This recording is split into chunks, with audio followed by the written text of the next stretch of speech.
Right, so it's time to have another look at St. Elmos. Don't worry, this footage is pre-recorded.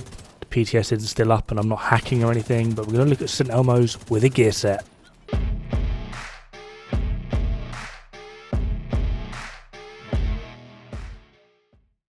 Right, so in a previous video I went over St. Elmos, basically what it is and what it could potentially mean for the PvE community. I've not touched on PvP because I'm already seeing a lot of people going, this weapon is going to be absolutely nuts and it's probably going to get nerfed, and every time they nerf something in PvP, the PvE crowd feels it. Looking at you, Shields. Now, in the previous video I did basically say that although this weapon is very, very powerful, it does have a weird problem, and the weird problem with it is the 20% crit chance attachment. And a lot of you at this point are probably going, how is that a problem? Well, typically when you build a set and you put your crit chance, crit damage rolls and mods in, you end up at a nice even 50. And then on your weapon you put 2 crit chance attachments in, or if you want to swap it around, you put your 3 crit chance attachments in to bring you to either 60 or 59. With St. Elmos we can't really do that. We need to build for 40 because that 20% crit chance sight. Now this isn't generally a problem because obviously taking 10% off isn't too much of a big deal. It then just sort of becomes, well, you now tend to have 2 spare rolls, and if you're going damage, the best thing you can put here is headshot, but then you've got to hit the head to make use of them, which not everyone's going to be comfortable doing. And if you're going to go for survivability and utility, well, armor regen in terms of a roll is pretty terrible. You're best off going for percent, and the armor on kill is absolutely shocking. So it kind of becomes a problem of, well, we're limited with actual options. However, there is one flip side to this, which I did briefly state and allude to throughout the previous video, and that is gear sets. Now there is actually a really simple reason for this, and that is just typically on your high end pieces you get your core, 2 rolls, and then if it's mask, chest or backpack you then get a mod slot. With gear sets you get your core, a roll, and then if it's mask, chest or backpack you get a mod. So when it comes to crit, either crit chance or crit damage, we tend to be lacking, and this is where there could potentially be a pretty decent mix up in, I'm not going to say the meta, because after running the numbers, depending on how you want to build, things like FAMAS and a police M4 with flatline are still going to be the best in slot. However, we really do start to close the gap.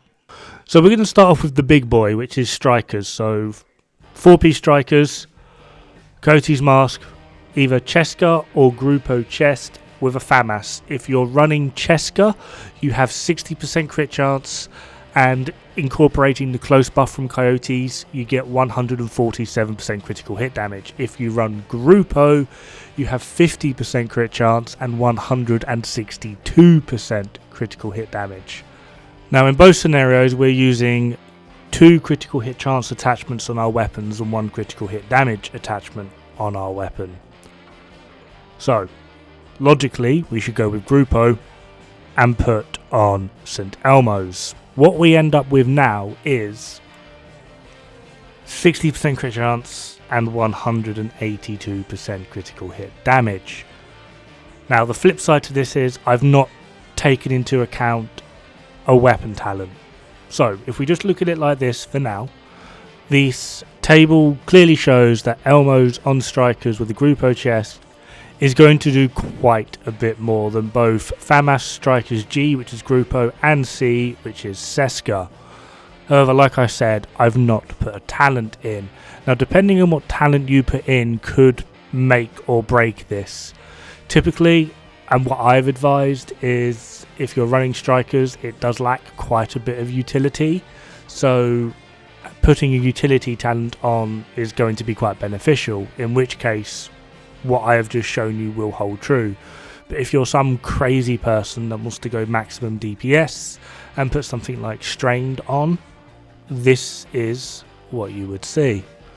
So when compared directly to Striker's Grupo, Elmos still actually wins, and Strikers with a Seska chest doesn't actually win by that much, and you could argue at this point the shock rounds from St Elmo's will probably give you more survivability. So it now just comes down to, well, how do you actually want to play?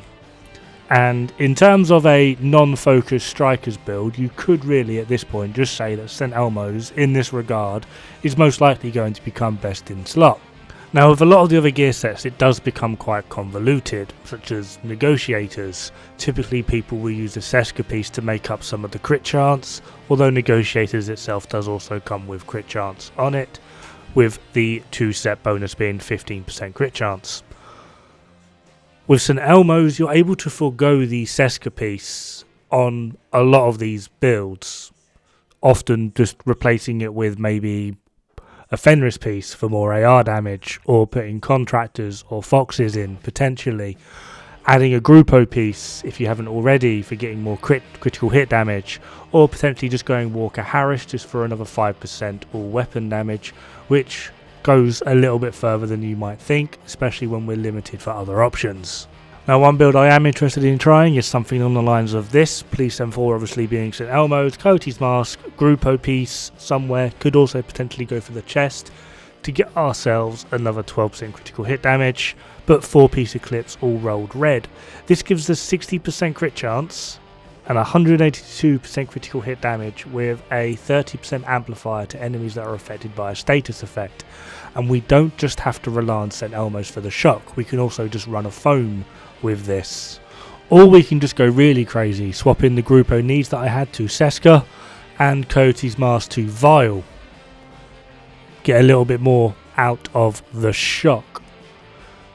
There are some weird and wacky things you're able to do with this, hybridizing builds to actually do a little bit more. I mean, you really can go absolutely crazy with this and still do some pretty decent substantial damage.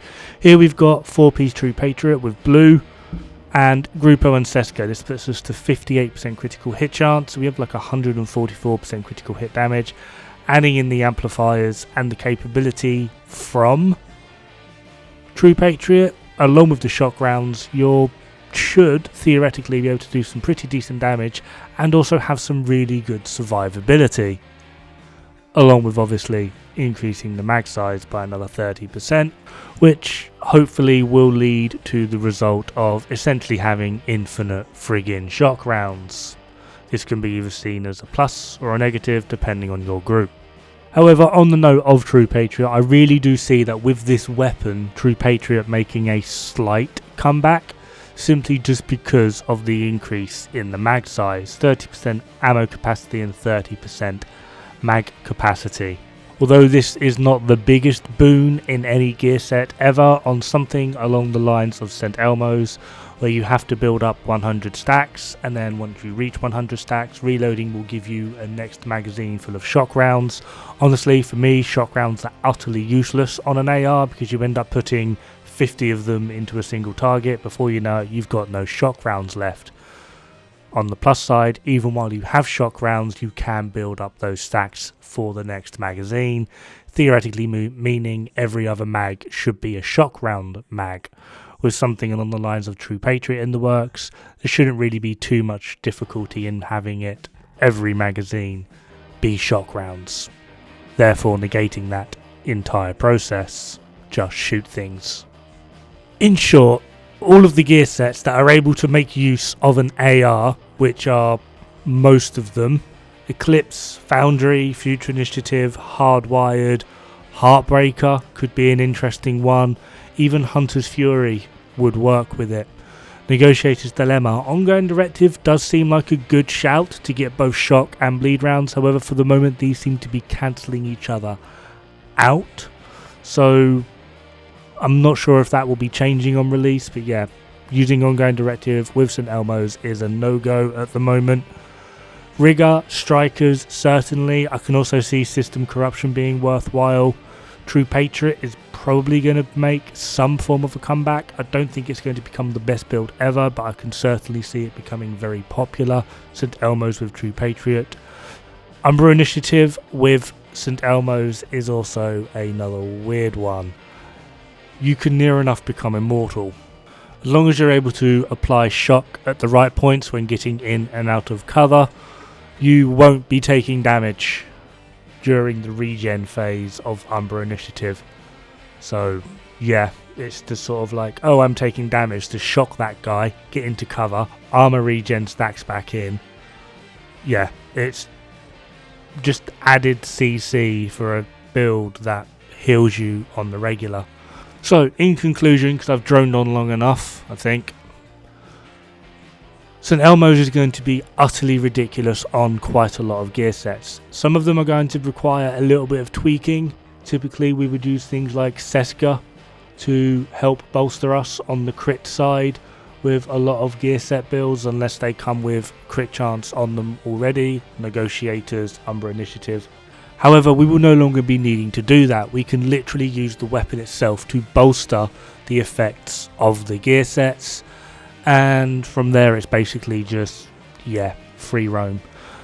Like I showed, although there are ways in which you are still able to beat St. Elmo's with gear sets, it is going to be sort of like absolute maximum meta builds. St. Elmo's is going to allow those casual players that aren't too worried about the meta to creep ever so closer to the meta without having to put too much effort into it, just because of the weapon attachments. Strikers with Seska and a FAMAS strained is still going to do more than St. Elmo's, but the difference is like 2%, so who really cares? And if you're so inclined to enjoy things being shocked every once in a while, it's a win-win for everybody.